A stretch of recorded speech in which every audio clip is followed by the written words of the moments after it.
Hey guys, my name is Daniel Begic and I'm the art lead on Eon Altar.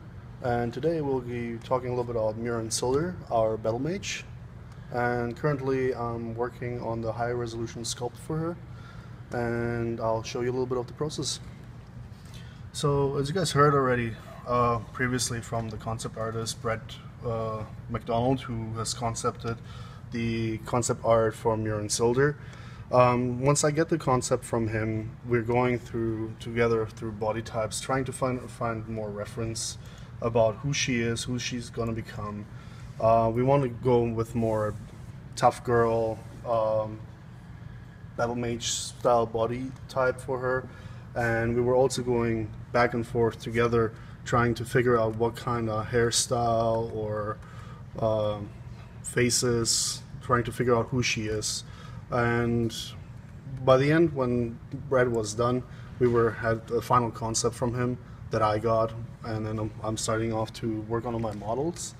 At the moment stage, this is the current stage for her for the high resolution sculpt. We need still textures and getting it down to a game resolution size, so we can put it inside the game, play it there, and have it in-game with all the animations that we need.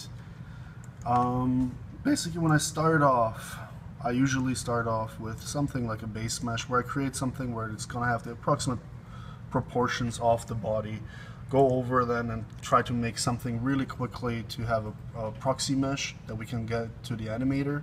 Once the animator has this, we can go and start doing the initial animations while I start sculpting everything out that I want for extra details.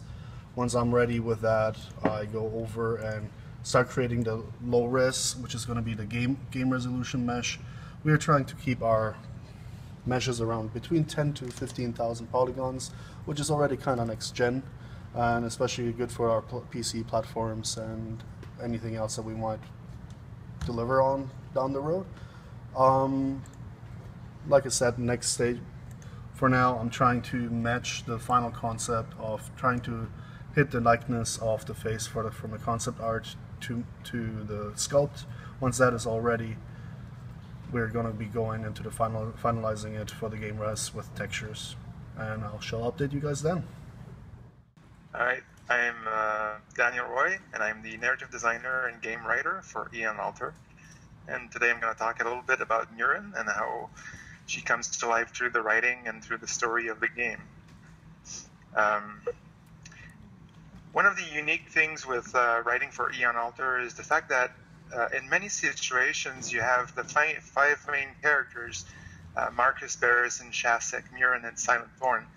And each of these characters are very different, not just in terms of game ability, but also in terms of outlook, in terms of how they think, how they perceive the world, what their values are, and such things. So usually we'll come in a situation where something in the game happens and one of the players needs to say this out loud, but each of these five characters have their different points of view towards saying this. So it's very interesting to have something as simple as there might be bad guys on the other side of that door, and then articulate this simple thought through the prisms of five different characters with very different worldviews.